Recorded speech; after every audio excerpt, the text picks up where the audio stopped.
This isn't your typical motorsports podcast. You're listening to Crush This, a monster truck podcast presented by High Octane Coffee and J Concepts.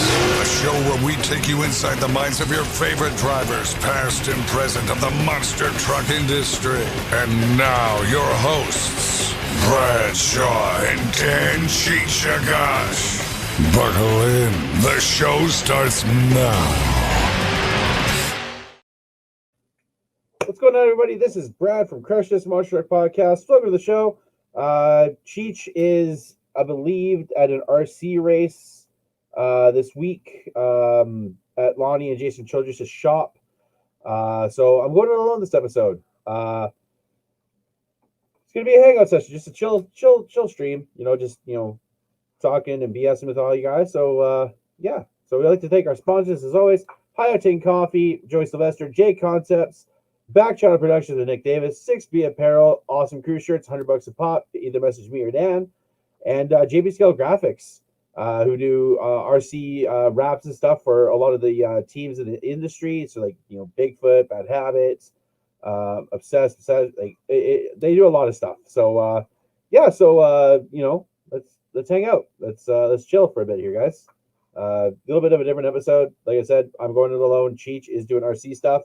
So, hey, my brother is watching. Nice boom armor. Thanks, Nick. Finally upgraded a little bit, so it's not sitting like way over here, so it sounds like I'm far away. So hopefully the audio is good. Some other improvements are coming for the streams at some point. Getting things kind of together for that. So, yeah. So how's everybody doing? How's everybody doing? What do you guys want to talk about here? And if I can somehow get a guest on, I will. Let's see here. Today's episode was supposed to be Tristan England, but that one is rescheduled because Dan obviously is doing the RC stuff. So actually, let me do this. Copy the clipboard. Just hanging out. Just a little chill stream here. Let me do this. Boom. I'm gonna see if I can get Cheech in here to talk about show some RC stuff off for him at the thing. Let's see here. Let's send this to Mr. Cheech. Let's see how Cheech is doing.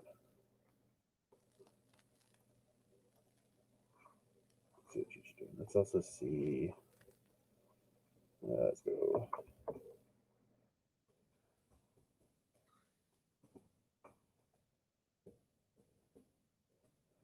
See if we can drag in here for this episode. Let's see if we can drag in. Thanks for joining me as well, by the way, guys.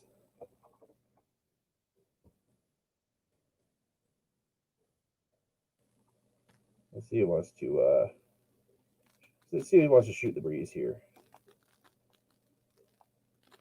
Let's see here. Let's see who decides to join up and come hang out. Looking through my friends list. Okay, guys, just gonna be a little bit of a chill, kind of relaxed episode.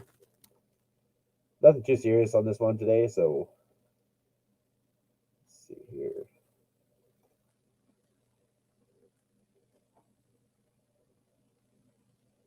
Lots of stuff happening around the world of motorsports. Kyle Larson winning the Chili Bowl, which is awesome. I'm excited to see what he's going to do in the NASCAR Cup Series this year. Being with Hendrick Motorsports, driving the number 5. It would have been nice to have him under a different name, but not a different name, different number.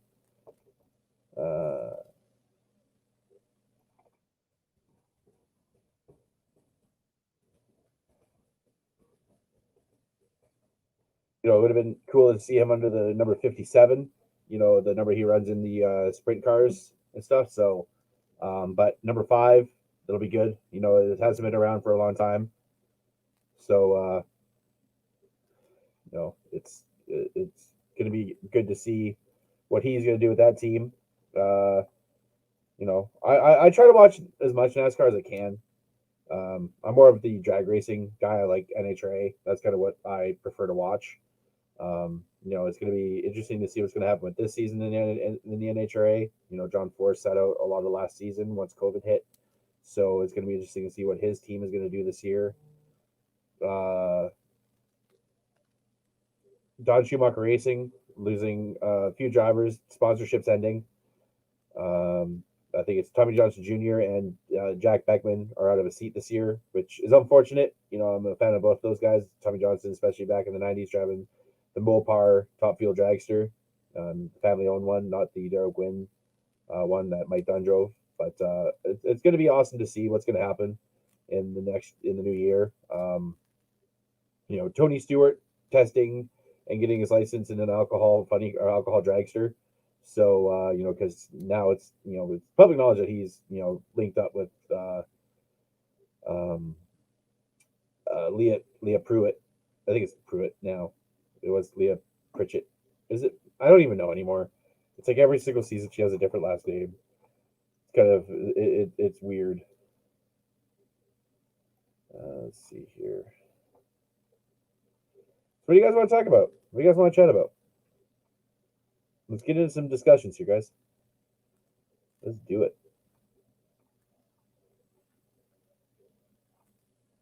Let's get into some discussions.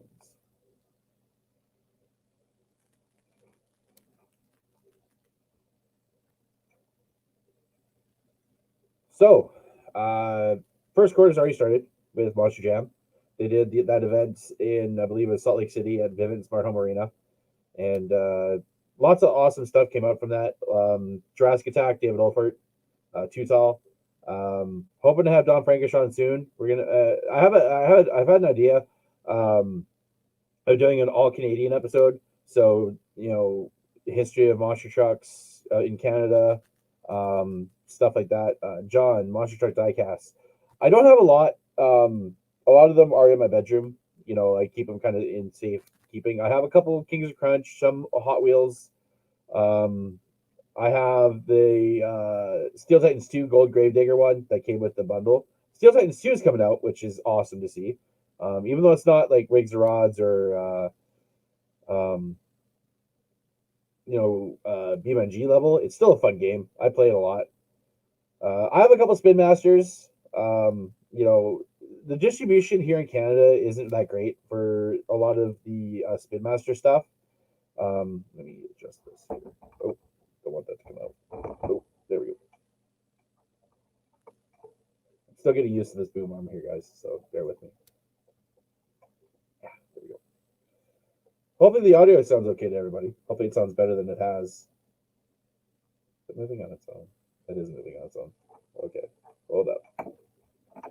Again, guys, technical difficulties. Still getting used to this thing. Okay, what's going on here? Bear with me. Bear with me. Bear with me. Just gonna set this down here. Oh, there's Josh. Hey, what's up, Dick? What's going on, sir? Just a chill kind of hangout stream. Cheech is off doing some RC stuff, so RC stuff. He ain't got to do it till this weekend. Well, he said he wasn't going to be here because he was doing RC stuff. So that's what he told me. Okay, whatever he says. I guess there's like a race at Lonnie and Jason's. Yep, that's coming up this weekend. I was prepping for it. Actually, when you messaged me, I was prepping for it and just in there piddling around. I'm working on my LMT, one of them. It looks like I was going to flip the battery tray around because you can get a better sense of weight in the front of the truck if you have the battery in the front of the truck. But the holes don't line up really all that well, so looks like I might have to make my own custom mount to make it fit. I don't know. I'll figure it out. I haven't been around for like a lot of the RC episodes because I'm not really an RC guy. Like the only RC I have is a Red Cat Everest 10 rock crawler I bought. I wanted to convert it into something, but I was like, why bother? But like, how do you like the LMT compared to the SMT? How do you like the difference between the two? It's a lot beefier. That's the one thing about it. I love the stock appearing axles. I love the center diff. I love the fact that everything is center driven in this truck. The main thing that really sets it off, though, is that yes, it's technically a pro mod straight out of the box, whereas the SMT is built basically for what our Trigger King class is a sport mod. So say Sport Mod is a 17-turn motor that you have to have. It's a spec motor class. Pro Mod, you can throw whatever you want in this thing and go as fast as you want. If you can fit a weed whacker motor in this thing, you could run it in Pro Mod if you wanted to. There's no motor limit in this thing. So that's what I'm working on right now, is to create a Pro Mod out of my LMT, like one of the better Pro Mods. Is I want to put as much power as I can in the thing, power it with 3S, and see where we can go. You know, and a lot of people know that you've been doing the RC stuff for, you know, a long time. And one of the first videos, like, is like, you know, I didn't know you did RC stuff originally when we started doing the MTM2 stuff back in the day. Mm-hmm. The first video I think I saw of yours, it was like this gym with one of your digger trucks just doing cyclones. That's, I think, the first video I ever saw of yours. Yep, that was my first gravedigger truck. You can find that video still on the internet. It's got, I don't remember how many views it has, but there's a lot. I never did think that I would have that many views on just a truck doing donuts, but since then it seems like my trucks have been all over several different YouTube channels now. So I'm happy about that. I actually just got signed on. I want to mention it. I just got signed on to Spectrum RC. I'm going to be sponsored by them this coming season, and I'm really looking forward to representing them. What does Spectrum RC do? Spectrum is basically the biggest brand as far as, say, batteries, as far as radios, control, everything like that. Their new radio system, as well as their new smart technology system, is the first system out there on the market that can tell you exactly how much power that you have left in your truck. So you've got a battery monitor on your transmitter that'll tell you exactly how much battery life you have left inside the vehicle. You know, and you always can't forget about J Concepts. You know, they help us with the podcast. I signed on again with them, 3rd year with J Concepts. Their products are awesome. Like, I've never been able to see any in person. You know, we do have a hobby shop here where I live in Alberta, Canada, and you know, they do carry some stuff of other companies, but like from what I've seen from distance and, you know, pictures, video, J Concept stuff is top notch, and what they do. Yes, it is. It's top notch as far as solid axle monster trucks goes. Jason Rona and Fred Reap really know what they're doing over there when it comes to putting stuff out for our solid axle guys. The Renegade tire, the Firestorm tire. If you want a retro truck, they can build it. If you want a Pro Mod truck, they've got the tire for it. They know exactly what they're doing over there. They were ahead of the game when all the solid axle stuff started to blow up again. So one question I've always had, and you know, for you guys when you do the RC episodes, let's say, like, you know, myself, you know, I will eventually want to get into having an RC, you know, a solid axle or something. What do you think is the best bang for your buck, you know, starter? Because, like, you know, I know you can get the builder's kits and stuff like that, but what do you think is the best bang for your buck as a beginner to the solid axle world? As a beginner, SMT10 right now. That's probably your best bet. Get used to that truck. Get used to driving that truck. Then you can move on to a more difficult build, like, say, a Clodbuster, if you would like to build a truck. From that point, once you feel like you're good with that SMT10, and then go out and buy the LMT that just came out, because that right there is, like I said, straight out of the box. You can make that into a Pro Mod, and it can go in any class, with the exception of a lot of people are griping over the tires that are on the truck. That's going to change eventually. I think everybody's going to come around.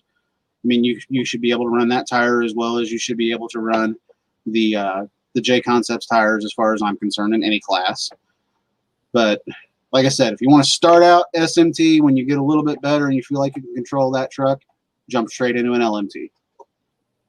So I kind of want to switch gears and talk about the virtual stuff, because that's where you and me met. Me and Cheech met. Like, a lot of us met doing MTM2 back in the day, and I don't even know how many championships you won in that stinking thing at this point. It's ridiculous. Yeah, there's too many of them now. I haven't done much of that in the last few years. I've been mainly focusing on the RC stuff and keeping up on that. But I remember I ran quite a bit back in the day, MTM2, got it on my 13th birthday, learned how to mod it a couple of weeks later, and put in trucks that I'd see on TV, like modded Bigfoot and a Gravedigger and stuff like that. And then eventually led into the racing stuff, like where you said, I met you, I met Cheech. And from that point on, man, we had a lot of fun. Oh, like, I think I started in 2007, I want to guess. There was, I forget, it was fall, one of the Fall Madness events, and then Nick Kozak helped me get started in that. Excuse me. And I remember I drove Taz in that event. and that kind of just spurred on from there. Like, I wasn't anything too spectacular. Like you, there's the guys like you, Collard, like so many guys were just like ahead of the league of everybody. But like I got a few little wins here and there. I got like I think there was that one WMCTS where I beat Collard and Dave Collard at that event.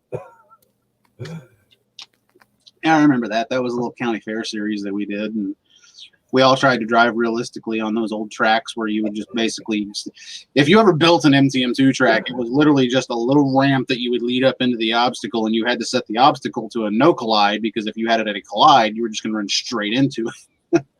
Oh God! Like I remember like certain events of like the unrealistic events. It was just like a free for all. Like and that eventually evolved into Rigs or Rods, which you were at the very beginning of that whole kind of Rigs or Rods Monster Jam, and you were doing a lot of the announcing of the events. I remember my first event driving, what was it, Executioner. You commented on it. That's on one of my YouTube pages. Mm-hmm. It's kind of crazy. Like that's where we all met. And like, look at this. Like last year, you were out on the road with Feld. Like. And Cheech is with Hall Brothers. I'm doing this, and with the graphic design, it's incredible where where we've started and where we're at now in the business. Who knew, like back then, where we would be now? Yeah, I wish I would have known back then that everything I did online would certainly resonate with people and bring me into the fold as far as Monster Jam and stuff like that goes. For people that don't know, I was a competition manager with Monster Jam last year. I enjoyed every second of it. I was basically the referee for the show. I got to call I got to not necessarily call the show, but I got to keep track of all the points. I got to call all the penalties. Everybody wants to debate whether Monster Truck Racing is rigged or fake. I can here tell you, I was behind the scenes and I basically ran the points series. It was 100% legit and real, every bit of it, and we all enjoyed every bit of it too. So bring up your podcast. Retro Monster Truck Review, I believe that's what it's called. Yeah. Talk about how that all came about. I don't know if if you guys have talked about that with if it's been you or Cheech on here or anything. Talk about how that's come about, because you're very passionate about the old school stuff. How did the idea for that just happen? Well, obviously I love retro monster trucks.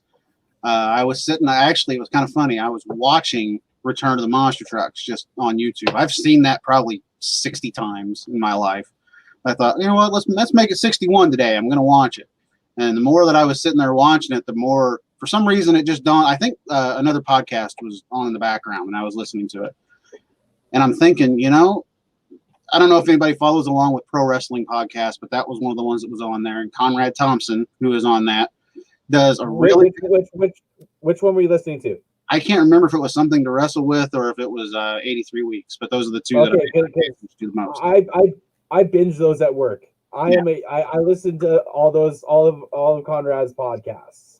Yeah, but anyway, I was listening to him, and the more that I thought, you're listening to these deep dives on old WWF, old WCW, stuff like that, and as I'm listening to this, I got Return of the Monster Trucks on, and I'm thinking, God, nobody's doing that right now. Nobody's really digging in and trying to go through these old school events and like just pay attention and see exactly what's going on in these old school events and trying to bring them to light. I know that there are people on here or there are people on other podcasts that they'll talk about the old school and they'll bring up the old school, but they don't necessarily go over an entire event, an entire production, and just bring it out there to the public and see if, hey, maybe there's some other stuff that some of my guests are going to bring to the table that I don't know about. Like my first episode with Nick Davis, when we did Return of the Monster Trucks, he brought up the fact that Awesome Kong 2, a truck that we all know and love, actually became Skinny Kong and ran in TNT.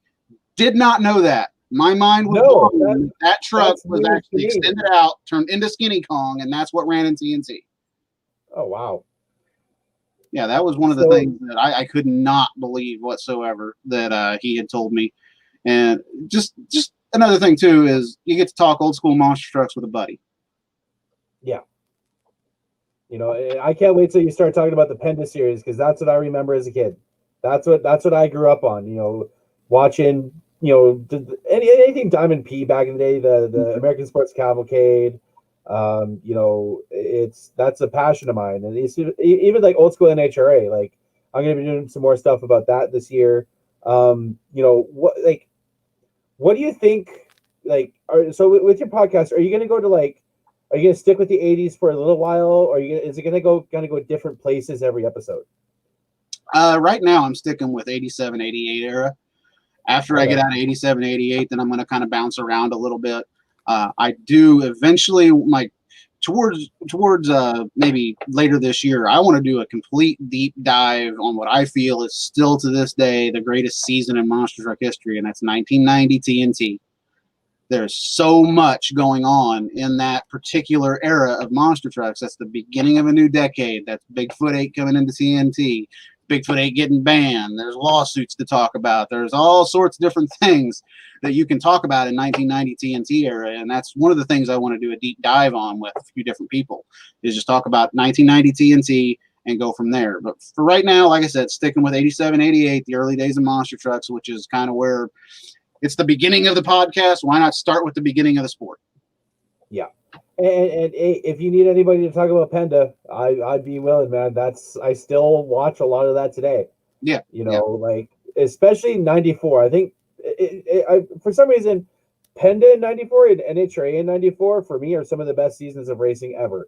Especially in NHRA, you had I think it was the Houston race, the burn down between Warren Johnson and Scott Jeffrey on that. I still think is one of the best moments in NHRA. Did you watch NHRA back in the day? I did not know. I've not really ever been a drag racing fan, though I am a big fan of Cletus McFarland right now on YouTube. I enjoy watching that stuff, but I haven't really got into the old drag racing at all. You're more the NASCAR guy. You love the roundy round. Yes, I do. I've always been, as everybody knows, a big Dale Earnhardt fan, a Dale Jr. fan. I like Brad Keselowski right now. Keselowski. I'll say his name right eventually. One of these damn guys. Oh my goodness, that just brought up a memory. Oh my gosh. Yeah, I know. Lucky dog. Lucky dog, Brad Keselowski. I'm drunk. So let's talk a little bit about some NASCAR stuff. There's a lot of news and stuff, especially today. Jamie McMurray is going to try to race in the 500. I read that. Noah Gregson's going to be trying to go into the 500. Ty Dillon is going to be racing the Gaunt brothers, I believe, for the 500. That just came out not too long. Haley Deegan moving into the Truck Series. That was announced back, I believe, in October. I believe it was. Yeah. Maybe. What do you think of this race? Yeah. What do you think of this upcoming season? The biggest news of all, Kyle Larson going to Hendrick in the number 5. Yeah. Honestly, I love every bit of it. I was one of the people that felt really, not necessarily felt sorry for Kyle Larson, but I understood why he got what he got. We'll put it that way. I'm happy that he's back in the sport. I'm happy he completed sensitivity training, and I'm happy that he's going to be coming back in a Hendrick car. I think he can do a lot in that car. I really do. I think that's going to be your dark horse to watch this season. I think there's going to be a lot of eyes on the Hendrick number 5 this year. Yeah. I don't know. Haley Deegan, I think you're going to have to really keep an eye on in the Truck Series. I think she's going to score at least 1 win, maybe 2. I think she's that good. And in that series, she's very capable of doing so. As far as Noah Gragson goes, watching him in the Busch Series, he better calm himself down if he is going to go racing in the Cup Series and the Daytona 500. He had better earn a lot of respect on that racetrack from those Cup drivers, because he's a little bit of a wild man out there. I like his attitude. He's a lot better than Kyle Busch. Whenever Kyle Busch does something, he just brushes it off, doesn't want to talk to anybody. At least Noah will open his mouth and talk about it. The one kind of unknown about this year is the Bristol Dirt Race, moving from Eldora. And I read an interview with Tony Stewart that it was actually Tony Stewart's decision to remove Eldora from the NASCAR calendar. And they're moving to the Bristol. And Bristol did have dirt. There's footage of sprint cars at Bristol. What do you think about that? The Cup cars running on dirt, on the high banks, half mile at Bristol. I love it, actually. A lot of people were talking why didn't they go to Eldora? Well, one, Tony Stewart starting up his own racing series to compete with NASCAR. I don't know if going to your competitor's racetrack is a smart business move. Yeah. That number two, a lot of people, again, why didn't he go into Eldora? How many pit stalls are Eldora? Do you get the excitement of NASCAR pit stops at Eldora? No, you don't. Truck Series, when they have ran there, have come down pit road during an intermission and changed their tires in the trucks, and then they fuel the trucks during an intermission. You don't have 40-plus pit stalls at Eldora unless you open up the back straightaway. Then you run into a problem they ran into at Bristol a while back. If you put on the back stretch, you're necessarily not going to win the race. It messes a lot of guys up. Back in the day, it cost so many people so much time pitting on the backstretch at Bristol. Bristol now, with the way that they have it set up with their pit road rules at Bristol, it's more fair than what it was back in the day. I understand completely covering Bristol with dirt. You're not doing much. I mean, the Bristol day race it's the day race. Every time Bristol comes on in the day, I'm like, oh, that's Bristol. It's cool. We've always known that the night race is going to produce some of the best action. Look at Earnhardt and Labonte back in the day. Like it's the night race is the race. Like everybody tunes into that. There's certain races that I always make sure to tune in on: the Daytona 500, Talladega, and Bristol night race. Those are the races that I try my damnedest to try to watch, because you know that stuff is going to go down. Yeah, I've always been a big fan of Bristol, Darlington, Daytona, Talladega. Charlotte, I always watch the Coke 600. A lot of people think it's boring, but I love that Coke 600 because that's the biggest day in motorsports as far as I'm concerned. You got Monaco in the morning, you got the Indy 500 in the afternoon, and you got the Coke 600 at night. That's one of the best days in motorsports. As far as my favorite races, obviously number one is the Daytona 500. I grew up an Earnhardt fan. I had a lot of heartache as a kid until '98.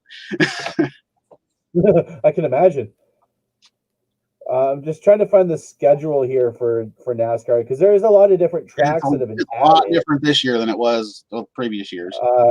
Circuit of the Americas in May. Courses. Let's see, where else are we going? Road America. That's a new track for them, for at least the Cup cars. Indianapolis Motor Speedway.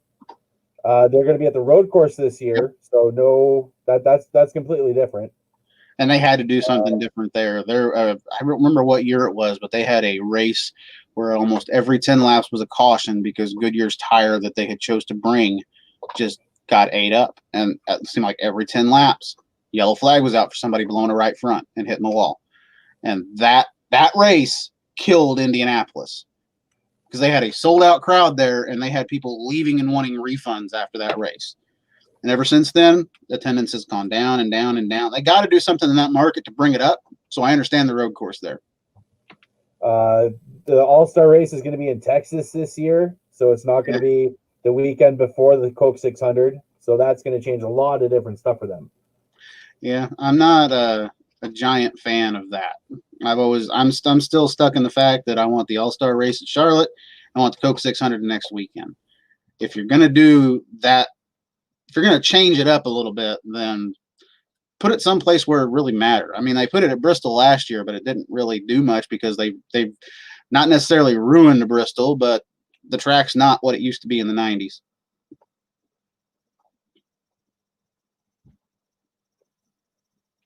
I think Brad died. Everybody that's watching, he's frozen on my screen.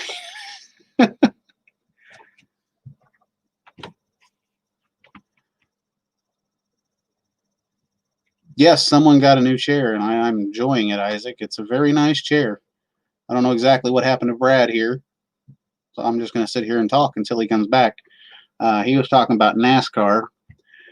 I'm in RC mode right now. I've been prepping. Oh, hey, look, now it's just me. Awesome.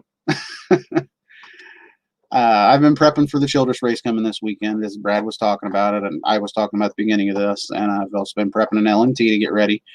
I want to let everybody know, don't flip your battery tray around, because I found out today that you can't. Holes don't line up. I wanted to put the weight up the front of the chassis, but you can't.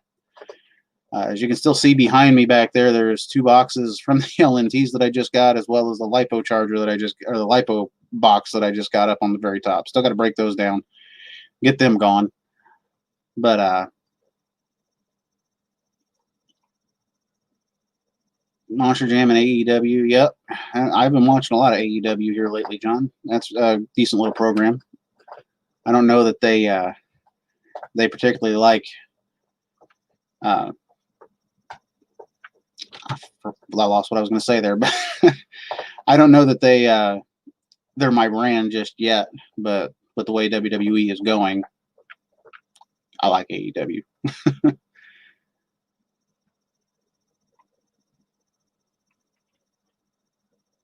Freestyle the LMT, but that spec class is tempting. Yeah. Oh, for those that don't know, Trigger King is going to be hosting a spec class for the LMT, which is basically the stock truck. There are certain small tuning adjustments that you can make on a stock LMT to run in this class. And I, for one, am really looking forward to it. I think that you're going to see some really tight racing in this class that we're going to be producing.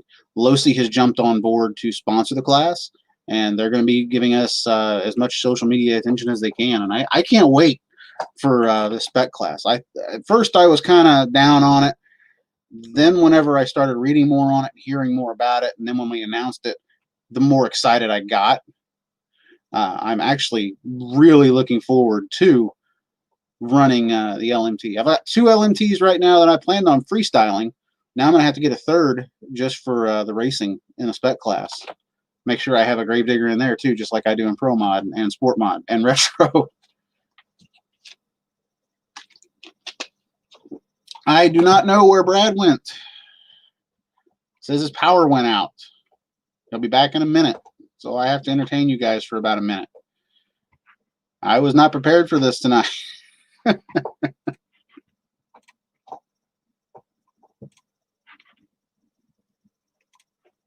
So let me ask, I'll just ask everybody that's watching, what monster truck, if you could create an RC, what monster truck would you like to create? Always enjoyed watching you on Trigger King, Digger 7, sweet looking truck. Really like the Wildfoot too. Keep it up. Thank you, Steve. Those are 2 of my favorite trucks, actually. I like the Sport Mod division, but I love my Gravedigger number 7 truck. That was a special build to my heart because when I was a kid, that was my truck. That was what I wanted to watch on TV. I watched it on Monster Wars, even though I'd kind of tune out when the cartoon characters came on. I would watch number 7 race no matter what. If I was in the other room and something happened and I heard Gravedigger was coming to the line, by God, I was running into the other room to watch number 7. Main reason I really liked number 7 was the fact that it was so unpredictable. Dennis could literally go out and win a race, or he would go out and either the truck would be so squirrely you couldn't keep control of, or he would barely keep control of it. A perfect example of it would be, I believe it's Columbus, Ohio, 1992, that Dennis ran number 7 in Penda. And that truck is literally all over the place, but it is somehow still beating some of the top trucks in Penda. It makes you wonder, when Dennis got that truck dialed in, if he had ran it in Penda, how well it would have done. I think he could have been pretty well up there with Bigfoot in the early days of Penda. I don't know about 90s, 94, 95, the series like that, but I think he could have definitely been up there. You got Isaac chiming in with Monster Vet, Kemosabe, or Pony Express just because I need to get a retro. You know, for you, Isaac, I would definitely say Kemosabe. That truck bounced around quite a bit back in the day. There's Brad messaging me now and saying his power went out. So I guess I'm carrying the show right now. Barefoot's another good one. We have Chris Parrish in our series, runs Barefoot and does quite a good job with it. His retro Barefoot, when it came out, he leaned on me quite a bit for setup help, and we finally got that truck dialed in to where it's really competitive. He was starting to beat my Bigfoot 4, so I had to go out and upgrade it to a J Concepts regulator chassis. By the way, best retro chassis on the market, J Concepts regulator. You need one, seriously. His Barefoot truck and my Bigfoot 4, whenever I got that truck, when I had it built, the regulator truck anyway, it went out. I won the first bracket I ever raced with that truck. Never been able to do that before. But I raced Chris in the final, and we were dead even all the way down the straightaway, and then the equalizer was the turn. Ironic equalizer. But great equalizer was the turn, and I pulled away from him there. But we were dead even down that straightaway. Even when he got straight again, he was coming to try and get me, and he just couldn't quite get there quick enough. But he's got a really good sport modified barefoot as well. That he actually, our last race event of the season, he swept the sport mod class with that truck, and that's basically just a stock SMT10 with 2.6 tires on it. Sway bar in the front, sway bar in the rear, 17 turn motor. I'm not sure what speed controller he has in it, but that's one truck that he pretty much built himself and went out and kicked our butts with it, wiped the floor with everybody in the second round. Bigfoot 9, that's another. That truck's got a weird history, but a Bigfoot 9 replica, I believe Chris Tolbert has tried to do that once or twice, and I don't know. 9 was a weird truck. It was that chromoly frame that they had several breaks in that frame when they built it.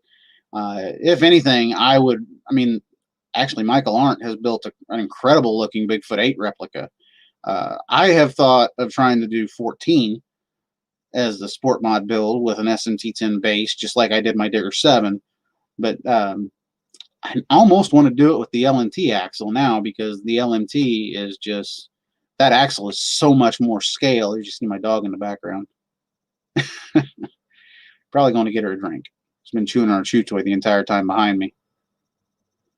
Monster Vet Isaac is another good one that I've seen a few RC replicas of Monster Vet, but I don't see anybody attempting to make it land just like Monster Vet would have, because back in the day, we covered it in the Retro Monster Truck review with Nick Davis.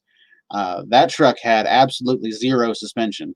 When it beat USA 1 at the Return of the Monster Trucks, it comes out of the mud pit and you just see the rear tires just bouncing, and he barely hit anything. He's literally just coming out of the mud pit, and you just see that truck doing this. Driving that on that course had to be murder on Starbird's back.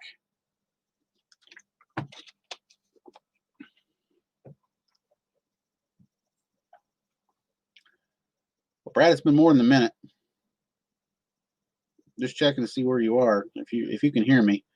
As my dog looks around in the background there. Sorry. Knock something over.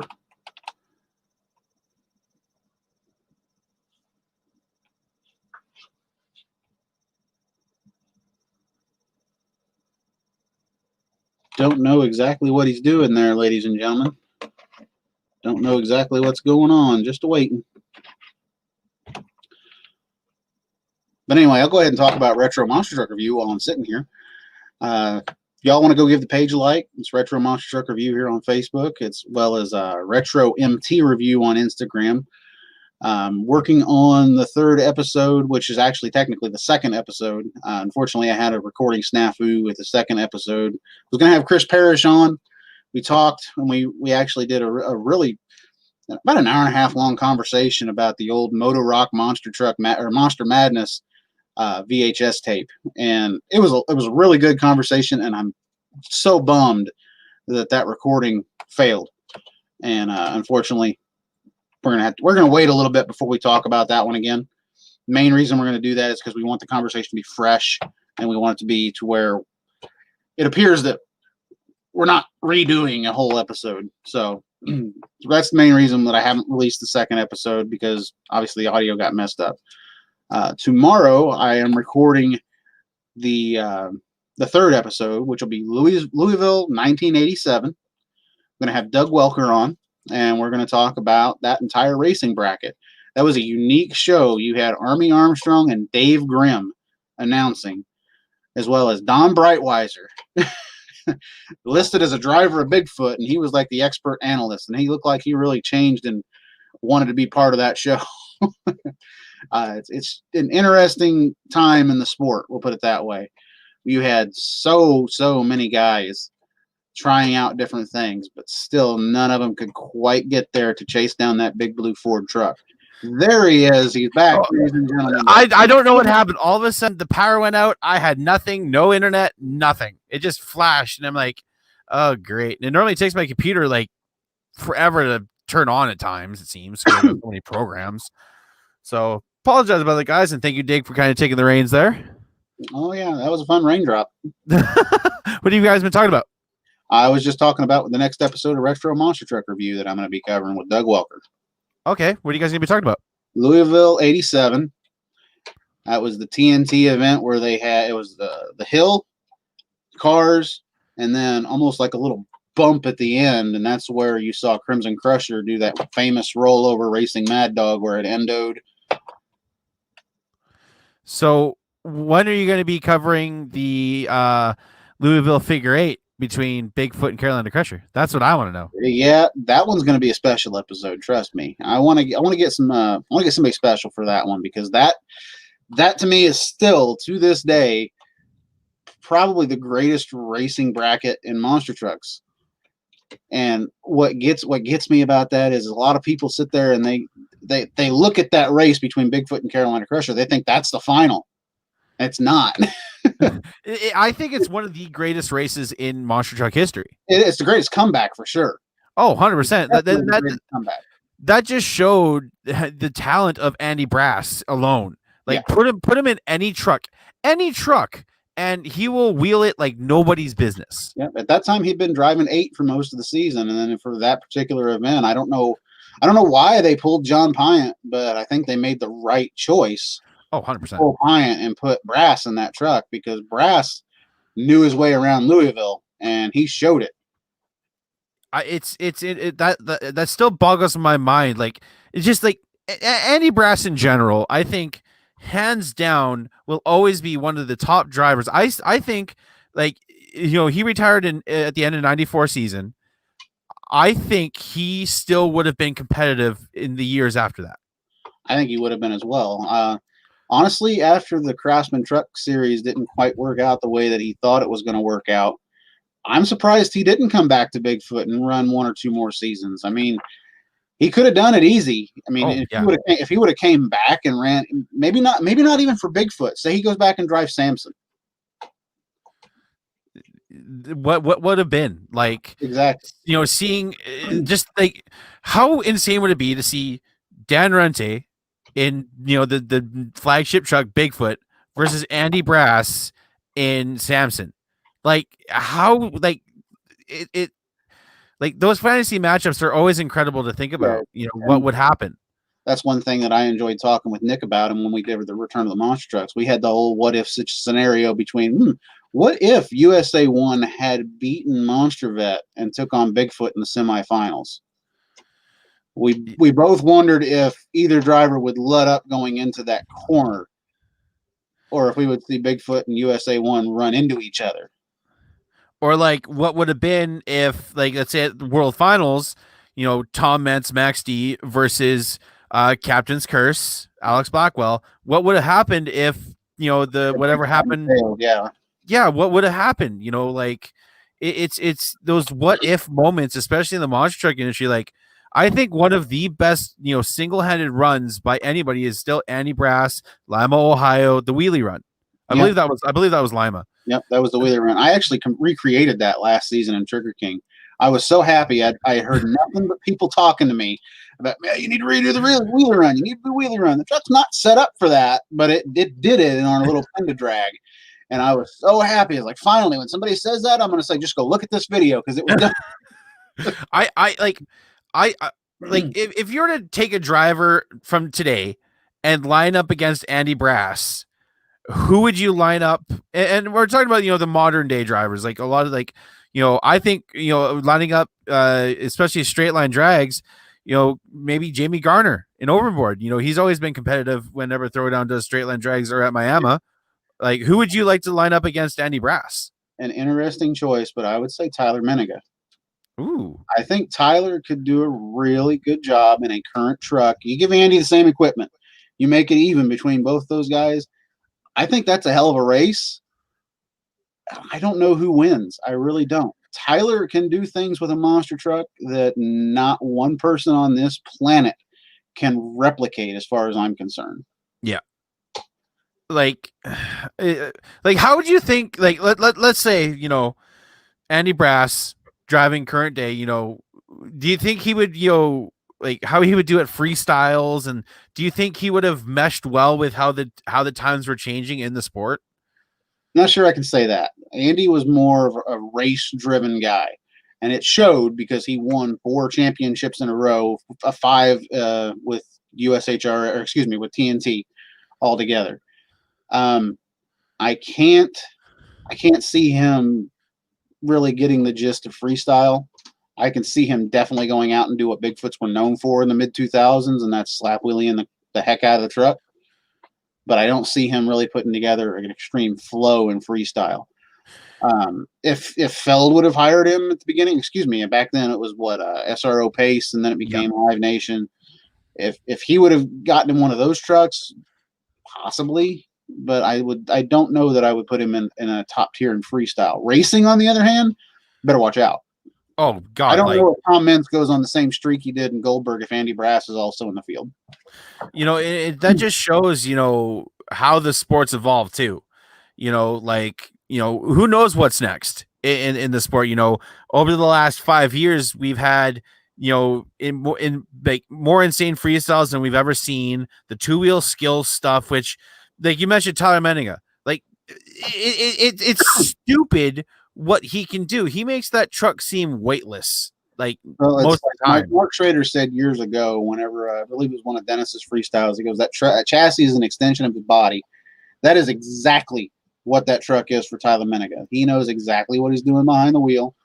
And honestly, if he crashes, it's a complete and utter pure mistake that you just don't see out of him very often. Who do you think of, like, let's say, this season there's obviously, a lot of drivers that aren't returning, due to COVID and all this stuff. Like, we've seen unfortunately Candice Jolly. I think one of the best drivers to never win a championship has to be stepping away, Neil Elliott. I still think Neil Elliott should have deserved to have at least a chance. Like, it's the same thing as Charlie Pauken back in the day. He never won the championship. People said he should win a freestyle championship, that he did. Yeah. I still think that's Neil Elliott today. That's the role Neil Elliott's in now. Yeah. Neil Elliott said the same thing about Jimmy Cretin as far as the racing championship goes. The comparison went out there that Jimmy Cretin is basically the Mark Martin of monster trucks. Could never win the big one. I think now that's Neil Elliott. I hate to say it. He when Neil Elliott's on, it's hard to beat him, and he's proven it. That's why he's in this. That's why as far as I'm concerned, though, and this might be a little controversial, but Neil won a points championship in Monster Jam, and there's not many people out there that have won points championships in Monster Jam. No, he can take that and be happy with it. As far as I'm concerned, as far as the World Finals goes, to me, yeah, that's the Daytona 500 of monster trucks. That's the Indy 500 of monster trucks. But at the same time, hey, you've got a points championship in your bag, bud. Yeah. Tony Stewart never won the Daytona 500, but he's still recognized as a 3-time NASCAR champion. True. You got that there. In my head, growing up watching the first World Finals on pay-per-view, I still think that is the grand poobah of Monster Jam. The points championship is important, but you're not in that upper echelon of the Jimmy Cretins, the Jim Kohlers, Dennis, Tom, until you've had a world title. Yeah, that's just my opinion. I mean, there are multiple points championships in Monster Jam, but there's only one World Finals. Yeah, and it is a shame that Neil never did get a chance to win one. But at the same time, I don't see him staying out forever. I see him coming back, just like I see a few other drivers coming back down the road. And like we talked to Scott Buteau last week, and who knows what he's going to be doing. He was mentioning some stuff with Hot Wheels Monster Truck Live. He mentioned them a couple times. Who knows what he's going to do? Because that's another driver that I think is one of the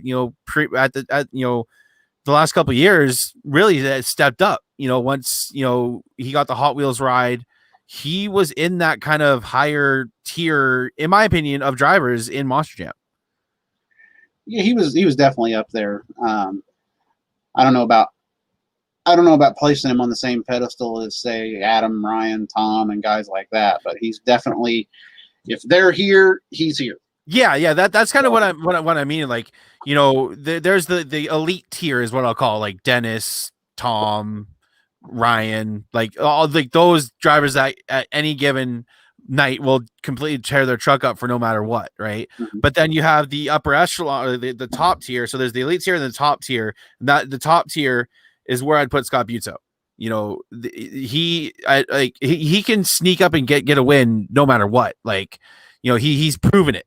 That Leo O'Donnell was in that kind of category. A lot of those guys could dethrone one of the elite drivers at any given moment. Yeah, I agree with you. So I know we were talking a bit of NASCAR. This year your most hated driver is finally out. I don't know if it's been a secret that I'm not a Kyle Busch fan. Well, I'm talking about I thought you hated Jimmy Johnson too. I wasn't a big fan of Jimmy Johnson, but I liked his attitude a heck of a lot more than I like Kyle Busch. How do you think Jimmy Johnson's going to do in the IndyCar series, racing for Chip Ganassi? I think he's going to get a rude awakening about how those cars are. I'll put it that way. I don't see him doing extremely well. If they would put him in the Indy 500, that I could see him doing well in, because he can utilize the draft, and that's something that he is going to very, very, very much have experience on compared to some of those guys. But I don't see him doing well in any of the other tracks. If he goes out and wins an IndyCar and shuts me up, then awesome, good job, Jimmy. But I just don't see it. See, the thing that I don't get is why they put Tony Kanaan in for the oval races. I guess that just shows Jimmy Johnson's tired of the oval stuff. He wants just to hone from one thing that he said is after he got out of the NASCAR, his wife wasn't too fond of him going 200 plus miles per hour anymore. Oh, okay. So I understand that. I understand his passion to want to keep racing and try other stuff out, because you hear of other guys that, as soon as I get out of NASCAR, I'm going to go here, I'm going to go there, and then all of a sudden they step out and you never really hear from them again. So I can admire the fact that Johnson is going to go out and try a different form of motorsport. Okay, here's another thing that I've been thinking about, with Chase Elliott, defending champion coming into this year. Do you think he's going to crack under the pressure, or do you think he's going to, rise above and just do what he did last year? I don't think Chase is going to crack under the pressure, because he had the pressure on him at Phoenix when he won that championship, and it was all over him that entire week. Think about this. Did Harvick or did any of the other two Chase, well, excuse me, not Harvick, but whoever he was racing, I can't remember them all off the top of my head. I know it was Hamlin. Logano was in there. Hamlin, Logano, and Keselowski. Yeah. That was Hamlin, Logano, and Keselowski. None of those guys had their entire hometown sitting inside of a little makeshift like Veterans Hall, watching him run for a championship. None of those guys had that. But I really don't think he's going to crack under pressure, because we've seen that already out of him. We saw how many races in a row where he was leading towards the end of the race, and then Dover comes to mind mainly because that was the race where he was leading and pretty much dominated, and then Kyle Busch came up with like 3 to go and passed him, and you could just see the frustration in his driving at that point. I don't see Chase Elliott floundering now. I think he is in his prime. As far as NASCAR goes, he is good on ovals. He's good on the plate tracks. He's good at really good at road courses. I see him getting multiple wins this year, and I see him not necessarily repeating, but I see him getting at least to the round of 8.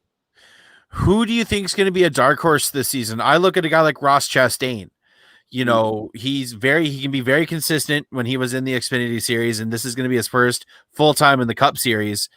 Wait, who do you think might be a dark horse? Look at I'm trying to remember Austin Dillon. There's flashes of brilliance. There's not brilliance, but there's flashes of something there. Yeah, there's something, but he's never been able to put it together. Who do you think is going to be a dark horse? Like I said, I think guys like Ross Chastain, Austin Dillon. Like, who do you have being like somebody that can sneak up and get a win at any moment? Austin Dillon is my main choice. And the main reason that I say that is because he came into the chase and everyone rode him out. Yeah. Like, oh, okay, Austin Dillon, yeah, he got that lucky win at Texas. Yeah, and I wouldn't even necessarily call that lucky. He had to nail a restart, and he had to win that race, and he went out and did that.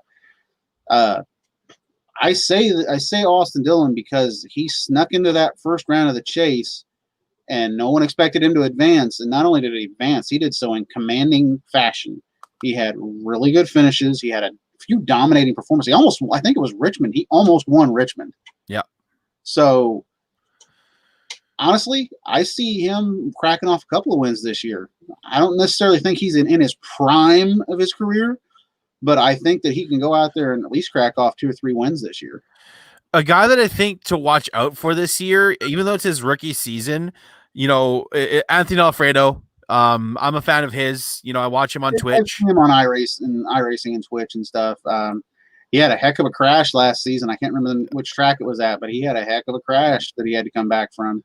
Costa got overcooked in that one. I don't think he's going to get any wins, but I expect him to be in the mix in like the top 20, maybe. It's going to be hard for him. I think he's racing. I forget what team he's going to be for this year. But I think he's a name to watch out for. A lot of like Bubba Wallace. I got to bring it up. Going to be with the team that owns by Michael Jordan and Denny Hamlin. I think this is going to be a year where we're going to see Bubba get some wins. I don't know about wins. Maybe a win.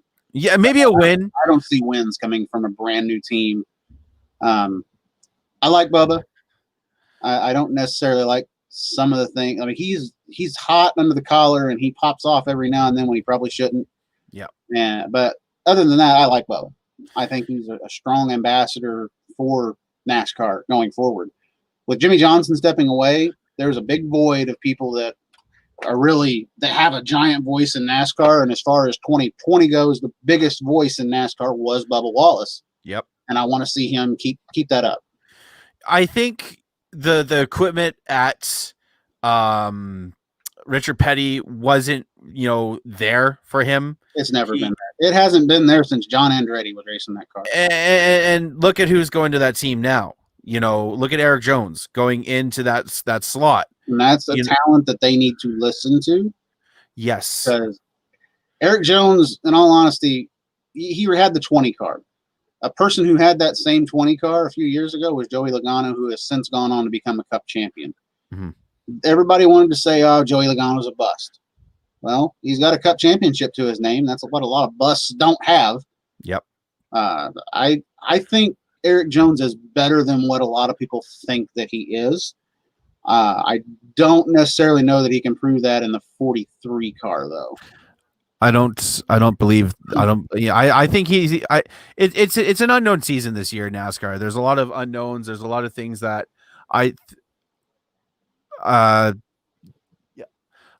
think this year is going to be kind of one of those unknowns, 1 second.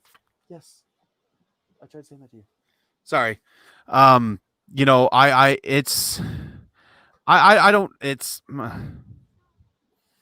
just trying to think of like who else would be like Riley Herbst going to Stewart Haas Racing. That's another, he's going to be in. Like, who do you think is going to be a breakout in the Xfinity series? Because, there's a lot of guys that are moving up into the Cup series. So, honestly, I don't know that many people in the Xfinity series. It's one series I could never really. I mean, when Austin Dillon was in there, I kept on it a little bit because that's Richard Childress Racing and they were doing really good. I'm a big RCR fan, always have been. I haven't really kept up on Xfinity, to be honest with you. Noah Gregson's about the biggest name that I remember over there, and I remember it's a funny story. But when I was in Charlotte last year for Monster Jam, I went to Junior Motorsports. And I just happened to look off to my right, and there were some driver visors there. And I was like, "You got any of those that are signed?" And the guy holds up, and he goes, "Michael Annett." And I said, "You can put that down. I want nothing to do with it." But he pointed me to a Dale Jr. one. And I honestly think this is the year. I know Junior has only done a couple of races since. I think he's doing Darlington again this year. Maybe. Either Darlington or Homestead. I can't remember off the top of my head. He said it on his podcast a little while back, but I think if Dale Jr. is running again this year, I think this is the year he's going to sneak an Xfinity win out of all of those guys. That's my hope. Let's see here. I'm trying to find out what race it's going to be here. Let's see. It hasn't been announced yet which race it is, but he did do really good at Darlington. No, it was Richmond that the first Yeah, race he did. the first race that he had come back in, he won a stage at Richmond. Yeah, and he finished like second or third. It was Homestead last year that he ran. Yeah. Um, Yeah, back in the number 8 again. Yeah, I want to say that it was Richmond, Darlington, and then Homestead was last year. And I think he got 6th at Homestead, which eventually bumped him up to 5th because someone was DQ'd in front of him. It's going to be interesting to see, especially just in motorsports this year. Even like I'm starting to get into F1, and there's a lot of stuff going on with that. Even Sebastian I'm Vettel starting to get into F1 myself as well. Sebastian Vettel going to Aston Martin this year. I'm stoked for this partnership. Daniel Ricciardo and Lando Norris. I am so excited about this. That's going to be a meme factory all in itself. Probably, yes. I'm still waiting to see what Lewis Hamilton does. I mean, as far as guys to watch in F1, I've always liked Lewis Hamilton. He's been a very good representation for Formula One. Puts himself out there, and not only does, I mean, they try to talk him down every now and then, and he just goes out there and just butchers everybody. He shuts them up. Exactly. He shuts every person that is a hater of his up on the racetrack. He doesn't have to say it. He just does it. And then look at, Fernando Alonso coming back with the Renault team, which is now known as Alpine. It's going to be interesting, but we're going to end the conversation here. We'd like to keep it normally about an hour with episodes. So, Jake, thanks for coming on. Thanks for chatting with me. Thanks for BSing with me. Hey, kick Cheech's ass this weekend if you can. I plan to. All right, everybody. This has been Crush This. And as we always say, keep the rubber side down and the shiny side up, everybody. Peace. And